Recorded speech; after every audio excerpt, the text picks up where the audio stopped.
రండి కూర్చోండి మావయ్య. అంత సమయం లేదమ్మా, అవతల గందరగోళాలు జరిగిపోతున్నాయి. ఏమైంది మావయ్య? మీ అత్తమ్మ అక్కడ ధర్మపీఠానికి వారసులను ప్రకటించడం కోసం ప్రయత్నాలన్నీ చేస్తోంది.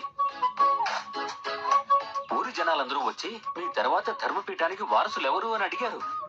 దాంతో హడావిడిగా రచ్చబండ దగ్గర నా వారసులను ప్రకటిస్తాను అని మీ అత్తమ్మ మాటిచ్చేసింది. ఇప్పుడు ఏం జరుగుతుందో ఏంటో అర్థం కావట్లేదు. దానికి మీరెందుకు కంగారు పడుతున్నారు?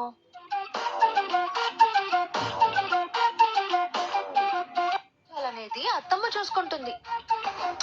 మీరేం కంగారు పడకండి. ఎదిగోండి, తాగండి.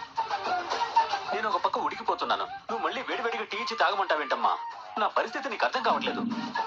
మావయ్య, ముందు మీరు ప్రశాంతంగా ఉండండి.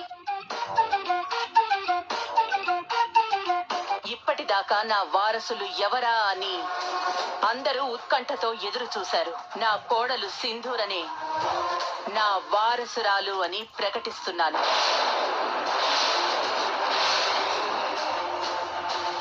ఈ ధర్మపీఠం మీద కూర్చునే అర్హత ఉన్న ఏకైక వ్యక్తి నా కోడలు సింధూర.